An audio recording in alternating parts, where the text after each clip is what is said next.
Shari'a standard number 10. This is related to Salam and the parallel Salam. Broadly, we will discuss the scope of the standard.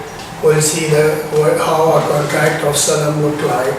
What is the subject matter of Salam? Changes to Al-Muslim, Fihi and delivery.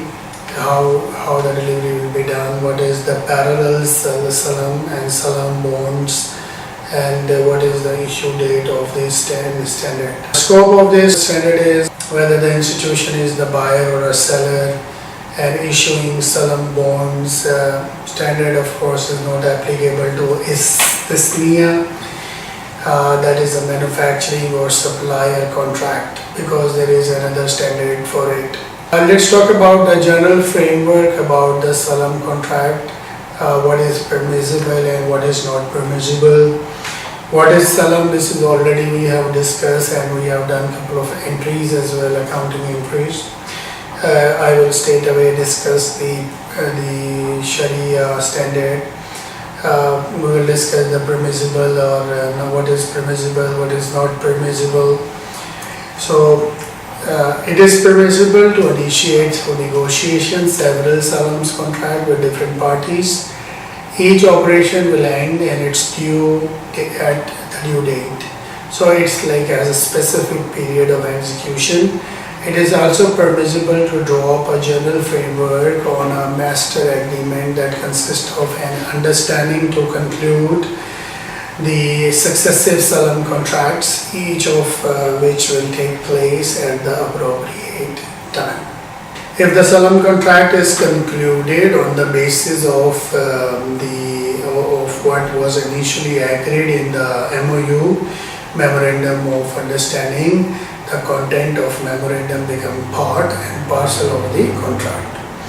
In terms of form of Salam contract, it should have should have the same thing like offer, acceptance, condition, price. Same way a contract of Salam using a word of Salam or Salaf or sale or any term that indicates sale of a prescribed commodity for a deferred delivery in exchange for immediate payment for the price. In terms of the subject matter, the first important concept is the capital of Salam contract and its conditions.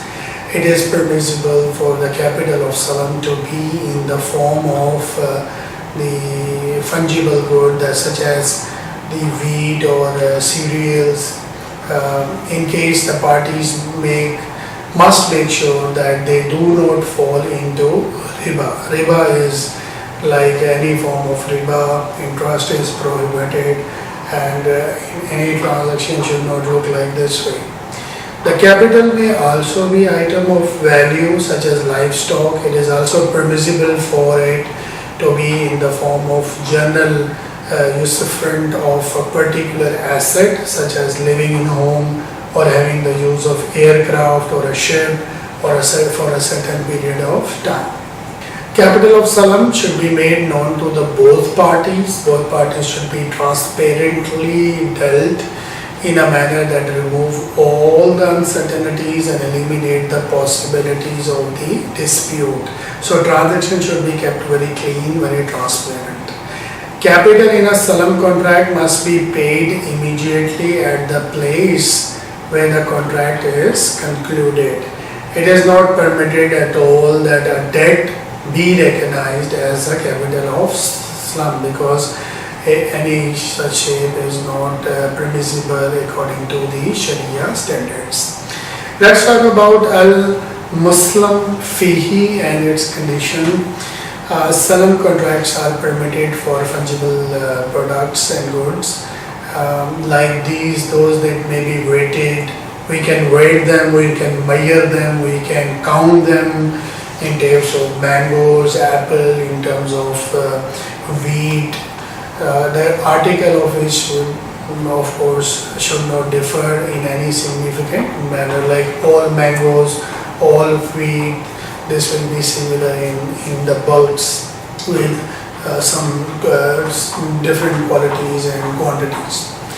Amongst the items for which variation in numbers make no difference, these are the product of companies that manufacture goods in approximate units that are identified by the trademark, standardized specifications, and they are regularly and commonly available at any time. Salam is not permitted or it's not permissible for anything specific like this car, nor it is permitted for anything for which the seller may not be held responsible, like land, building or trees, or for articles whose values changes according to subjective assessments like jewelry. Every day there is a different rate, and antiques, which is on auction prices and other things.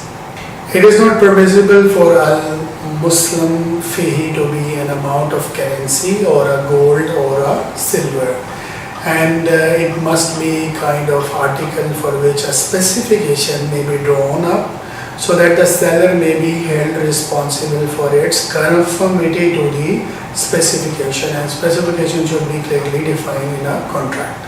It is required that it will be clearly known to the contracting party in a manner that eliminates any kind of dispute between the both parties.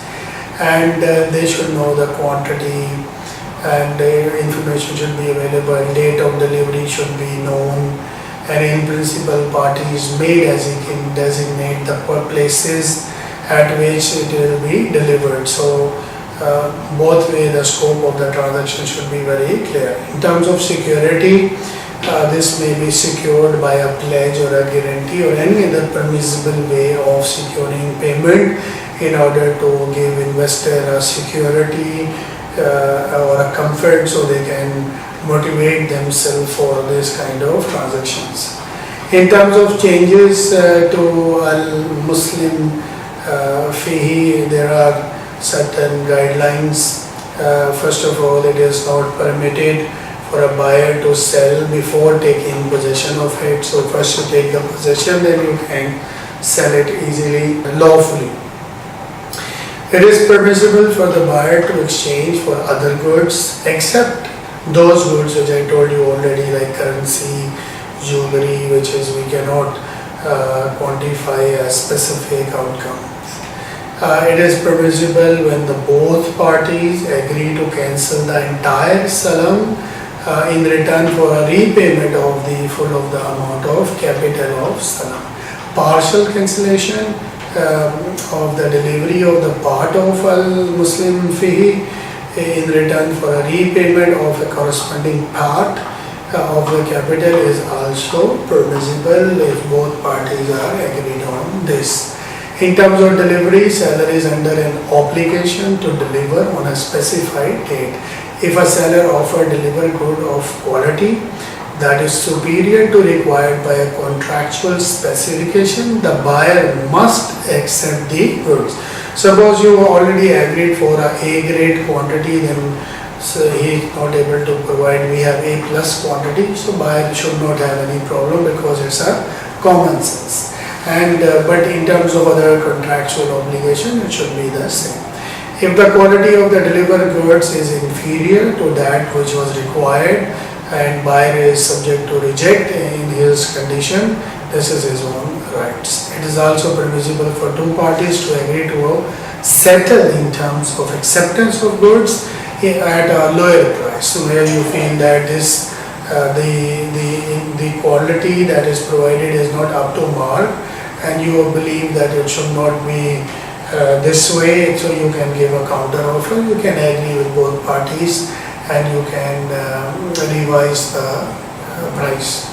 It's not permitted to sell for the seller in the form of commodity different from one that is agreed on because everything has been made clear while making the contract itself.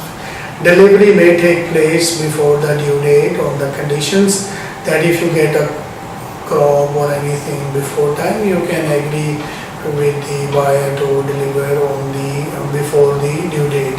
If the seller fails to perform his obligations owing to insolvency, he should be granted an extension period of time in terms of delivery, because Islam take care of the both parties on humanitarian grounds, and for any genuine reason, there should not be any punishment for uncertain situation arises to any of the parties. It is not permitted to stipulate a penalty clause in respect of delay, because Islam is oppose penalties and punishment for those things which is not in our hands, and it's arises with the matter of the virtue itself, circumstances. In case all or the part of fee is not available to the seller on the due date, the buyer shall have the following, and he should have some options. This option is first option is to wait, second option is to cancel the contract and recover the amount that he has invested. In terms of parallel salam, you would have parallel transactions. It is permissible that seller to enter into a separate independent salam contract with the third party in order to acquire the good of similar specification in which we have agreed in the first salam contract. So that first salam obligation will be discharged by delivering these goods. So the seller in the first salam contract become the buyer in second salam contract. It is also permissible for buyer to conclude a separate parallel salam with the third party for the purpose of selling. In both the two situations mentioned, as I told you, it is not permissible for party to link the obligation with each and every contract. These will be the separate contracts. All the rules of salam, as I told you, are applicable on the parallel salam. In terms of bond, it is not permitted to issue tradable bond based on the debts. So debts create Shari'a violations. So we cannot issue those salam bonds which are backed by the debts from the salam contracts. And this standard was issued on 23rd of May 2001.